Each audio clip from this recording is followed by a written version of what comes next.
Okay, this is day 2, and again, these words are coming from the text 19th Century Migration to America. The first word that we want to look at again on day 2 is the word hardship. This question here, would it be a hardship to be without electricity for several days? So if you have someone next to you, you can turn and talk, or you can think to yourself. You're going to use this sentence frame right here to complete this thought. It would be a hardship to be without electricity for several days because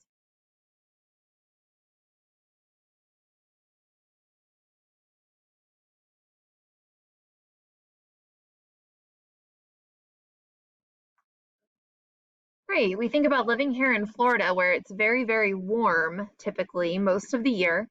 And we might say something like, it would be a hardship to be without electricity for several days because we would not have any air conditioning and the weather outside is very hot.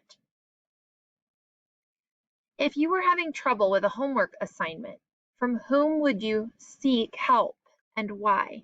If you have someone next to you, you can turn and talk or think to yourself, I would seek help from blank because.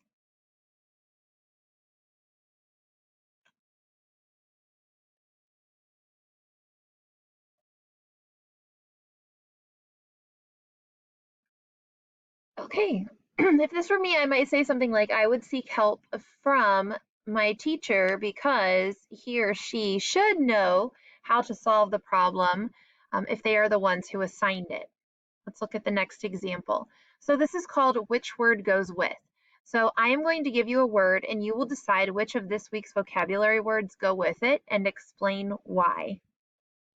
So the first word or the first example is asking you which of yesterday's words, either hardship, seek, or yearn, goes with the word food. Why do you think that? If you have someone next to you, you can turn and talk or think to yourself, I think blank goes with food because.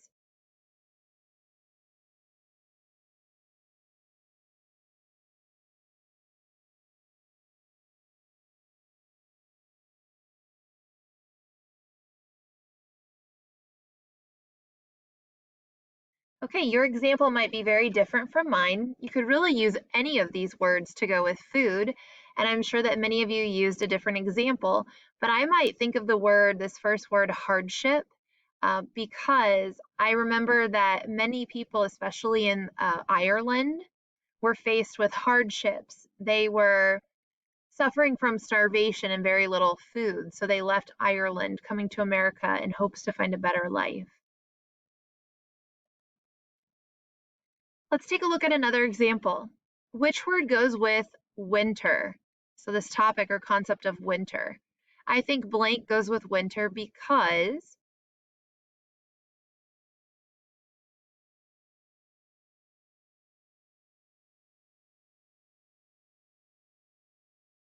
So again, we could think of really using any three of these words, hardship, seek, or yearn. I know right now it's very, very warm outside. So we might yearn for winter because we are really, really looking forward to some cooler weather. You could also say something like, I think seek goes with winter because people often have to seek, or animals have to seek, like a warmer shelter or a place to stay during the harsh winter months. Great job. That wraps up day 2. See you back tomorrow for day 3.